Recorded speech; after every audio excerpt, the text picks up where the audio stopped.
Share मार्केटमधून stock मार्केटमधून पैसे कमवायचे आहेत तर त्यासाठी 3 प्रकार आहेत आपल्याकडं.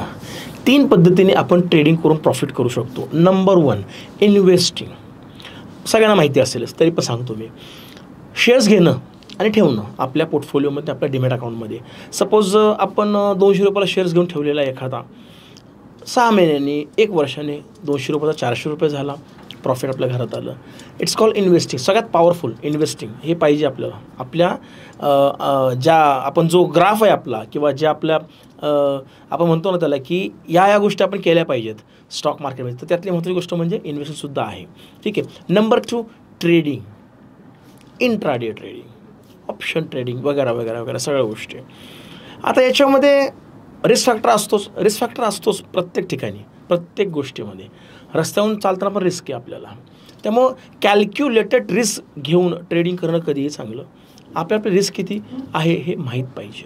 ठीक आहे. इंट्राडेमध्ये मग आपण विक करतो, सकाळी घेतो, दुपारी विकतो, है ना, 10 वाजता घेतो, 11 वाजता विकतो, 12, depends on market condition.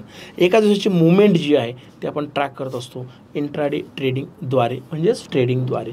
Number 3 dividend income. खूप इम्पॉर्टंट आहे. पण डिव्हिडंड इन्कम म्हणजे काय हे पहिलं आपण समजून घेऊयात. तर त्यासाठी आपल्याला इन्व्हेस्टिंग करावं लागेल. समजा एखादा शेअर आपण आपल्या अकाउंटमध्ये घेऊन ठेवलेला आहे, डिमॅट अकाउंट घेऊन ठेवलेला आहे मिडियम टू लॉंग टर्मसाठी, 2 महिने, 4 महिने, 6 महिने, 8 महिने, वर्षभरासाठी. ठीक आहे. तर या केसमध्ये किंवा त्यापेक्षा पण जास्त पिरियड असू शकतो लॉंग टर्मसाठी पण.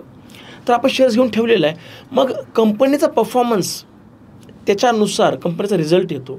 एक्सेस प्रॉफिट जास्त कंपनीचं, ते शॉर्टमध्ये कंपनी काय करते की आपल्याला जे शेअर होल्डर असतात त्यांना डिवाईड करते आणि देऊन टाकते. That's called dividend income. तर डिव्हिडंड इन्कम करण्यासाठी आपल्याला इन्व्हेस्टिंग करावं लागेल. शेअर्स घेत गेलं पाहिजे दर महिन्याला थोडेफार जे काय आपली कॅपॅसिटी आहे ती. तर इन्व्हेस्टिंग, ट्रेडिंग आणि डिव्हिडंड इन्कम ह्या 3 अत्यंत महत्त्वाच्या गोष्टी आहेत. या 3ही गोष्टी आपल्या बकेटमध्ये, आपल्या बास्केटमध्ये पाहिजेच.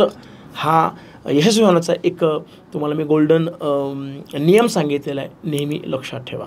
थँक्यू. धन्यवाद.